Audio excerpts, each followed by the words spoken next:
नमस्कार दोस्तों, स्वागत है आप सबका इस वीडियो में, जिसमें आज हम आपको बताने वाले हैं कक्षा 6वीं की विषय सामाजिक विज्ञान की वर्कशीट का फुल सॉल्यूशन, जो कि माह मार्च की है। तो आज हम इस वीडियो में वर्कशीट का सामाजिक विज्ञान का कक्षा 6वीं का पूरा सॉल्यूशन आपको देने वाले हैं। तो जल्दी से जल्दी हमारे चैनल को सब्सक्राइब यदि आपने नहीं किया है तो अभी कर लीजिए, ताकि अगली वर्कशीट का सॉल्यूशन आपको मिल सके।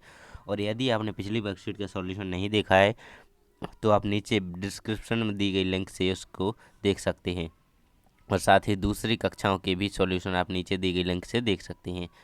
तो चलिए शुरू करते हैं आज का वीडियो। पहले आपको यहाँ पे अपना नाम लिख देना है, दूसरे पे यहाँ पे पिताजी का नाम लिख देना है, यहाँ विद्यालय का नाम, यहाँ पे आपको कक्षा 6 डाल देना है। तो पहला क्वेश्चन जो है हमारा, निम्न प्रश्नों के उत्तर दीजिए, निम्नलिखित उपयुक्त जोड़ी बनाइए। तो आपको स्तूप जो है इनकी एक एक से जोड़ी बनानी है, इस प्रकार से कि जो पहले की जोड़ी हमारी सही हो जाएगी। आप देखिएगा, जहाँ मैं मिलाऊंगा वही करना है आपको, है ना। पहले की जोड़ी हो जाएगी आपकी टीला में मिल जाएगी स्तूप की, और दूसरे की जोड़ी जो मिल रही है गर्भगृह के ऊपर लंबाई के निर्माण को शिखर कहते हैं। और मंडप मंडप की जोड़ी हमारी मिल रही है स्तूप के चारों ओर तरफ वृत्ताकार पथ, गर्भगृह मंदिर देवी देवता की मूर्ति स्थापित करने की जगह, और ये मंदिर में लोगों को इकट्ठा होने की जगह प्रदक्षिणा पथ।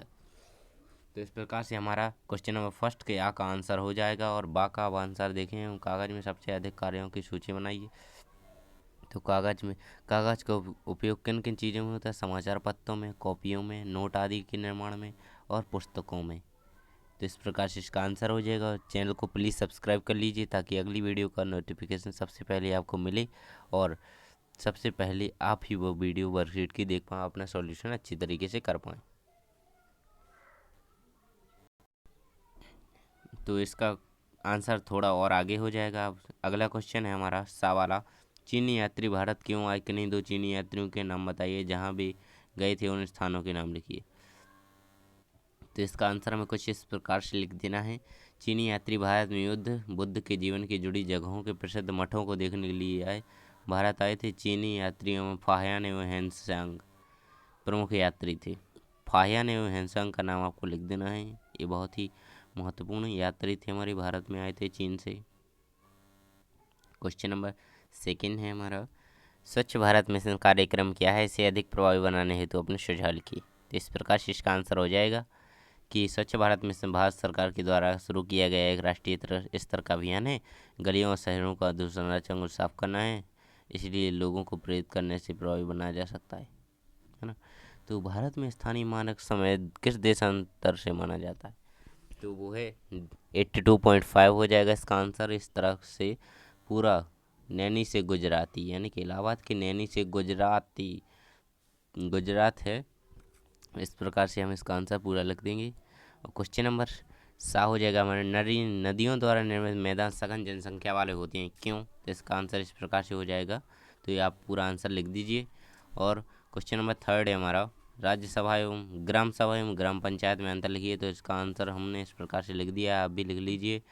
और चैनल को जल्दी से जल्दी सब्सक्राइब कर लीजिए, ताकि अगली वर्कशीट का सॉल्यूशन सबसे पहले आपको मिले। और यदि आपने पिछली वर्कशीट का सॉल्यूशन नहीं देखा है तो आप नीचे डिस्क्रिप्शन में दी गई लिंक से देख लीजिए।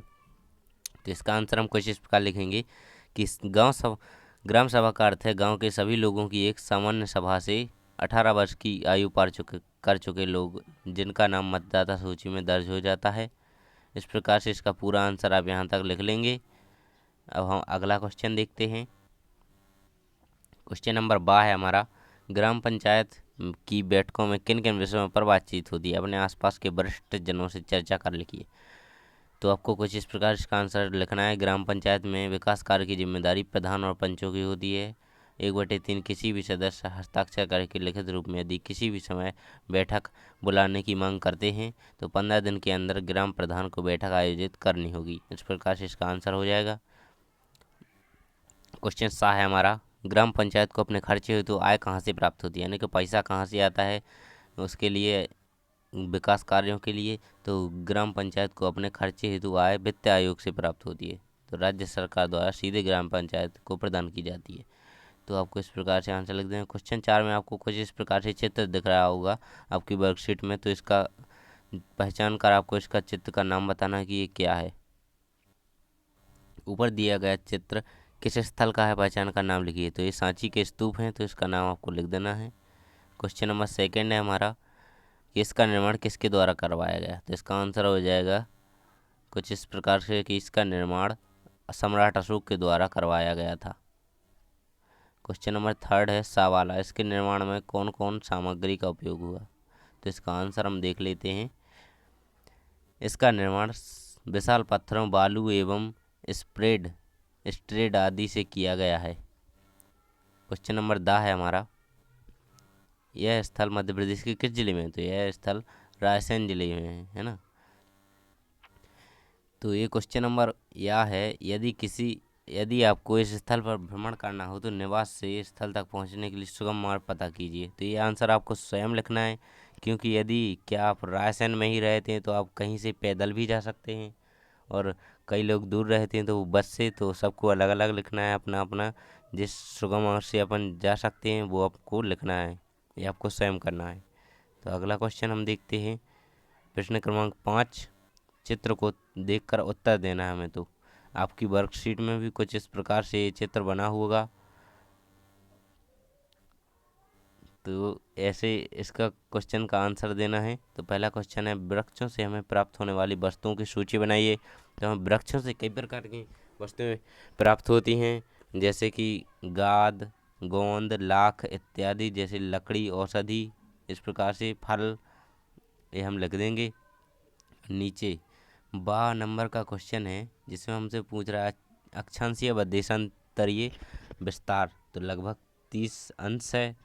वह केंद्र शासित क्षेत्र जिसकी राजधानी लेह है। तो लद्दाख की राजधानी लेह है। पश्चिम में स्थित सागर तो अपने भारत के पश्चिम में स्थित अरब सागर है। दक्षिण में स्थित पड़ोसी देश श्रीलंका हो जाएगा। पूर्व से पश्चिम दिशा की ओर बहने वाली नदी नर्मदा नदी। तो इसका आंसर कुछ इस प्रकार हो जाएगा। क्वेश्चन नंबर सा है, कौन पवन भारत में वर्षा लाती हैं। तो मानसूनी पवनों से ही भारत में वर्षा होती है। तो इस प्रकार इसका आंसर लिख दीजिए।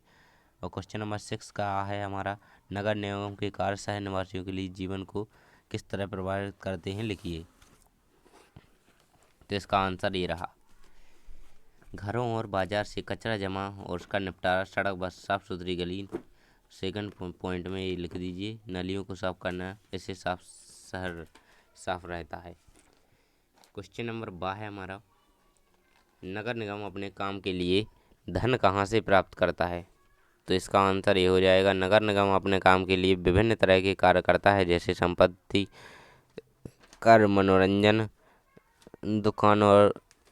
दुकान से लिए गए कर द्वारा, पानी के बिल द्वारा, सड़क के द्वारा इकट्ठा किए गए कर के द्वारा अपना विकास कार्य आगे बढ़ाता है।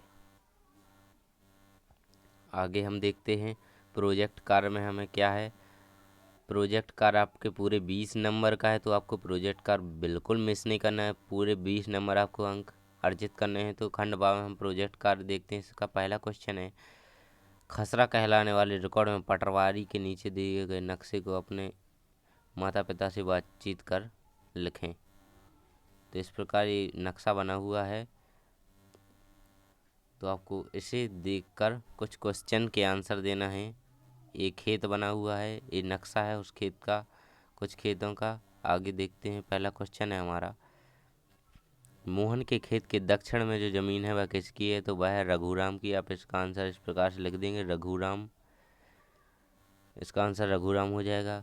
रघु और मोहन की जमीन के बीच की सीमा पर निशान लगाइए। तो हमने यहाँ पे कुछ इस प्रकार का निशान लगा दिया है। ये यहाँ पे कुछ इस प्रकार का निशान लगाया है, तो हम वहाँ पर भी इसी प्रकार का निशान लगा देंगे जो कि यहाँ पे लगा हुआ है।